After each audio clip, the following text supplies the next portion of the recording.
तंत्र विद्या अर्जित करने के लिए दो चीज़ों का होना अनिवार्य होता है। तन और मन स्वस्थ होना चाहिए। तंत्र विद्या बहुत ही जटिल है और ये गुप्त ज्ञान से उत्पन्न हुआ है और इसका संसार अत्यंत विचित्र और विशिष्ट भी है। इसका जीवन दर्शन बहुत ही अनूठा और इसके अपने नियमावली और अपने विधि विधान होते हैं। यह ज्ञान विचारधाराओं और इनके अनुयायियों के लिए अत्यंत ही महत्वपूर्ण है, जो उनकी नियमावली और आचार संहिता के विचारधाराओं को अनुसरण कर सके। ये विद्या कई रीतियों और कई पद्धतियों का सम्मिश्रण है।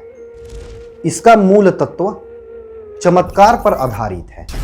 इन ज्ञान को प्रबुद्ध करने के पश्चात इनके अनुयायी कोई भी अविश्वसनीय कार्य कर सकते हैं। इनमें सबसे उत्कृष्ट कार्य है जो कि ज्ञान द्वारा संभव है, ईश्वर की प्राप्ति।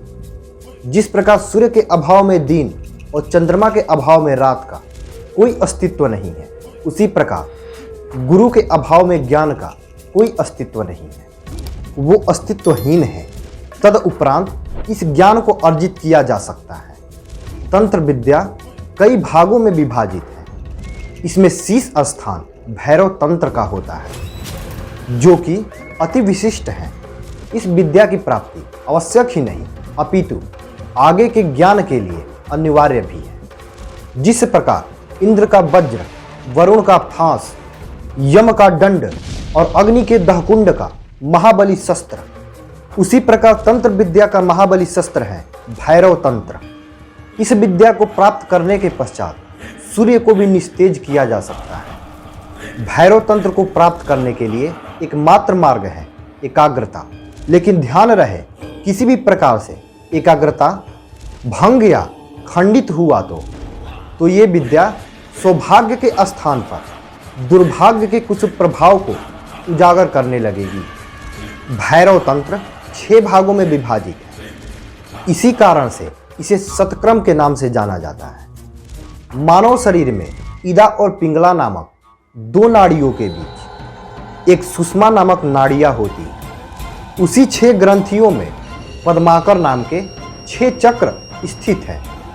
उसी 6 चक्रों को जीवात्मा के साथ परमात्मा का संयोग करना पड़ता है। मानव शरीर में 3,50,000 सहस्त्र नाड़ियाँ होती हैं, जिनमें 14 नाड़ियाँ प्रधान हैं, इदा, सुषमा, पिंगला इत्यादि। इसमें सबसे प्रधान सुषमा है, जो कि तंत्र ज्ञान में भी उपयोगी होता है।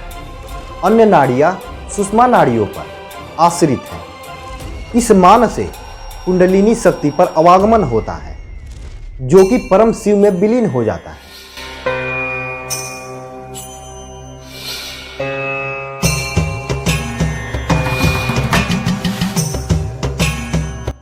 ये जो मेरा आज का जो ज्ञान था शिव तंत्र पे आधारित था। जो आप लोगों को अच्छा लगे तो इस वीडियो को लाइक, सब्सक्राइब और अपने दोस्तों के साथ शेयर जरूर करें।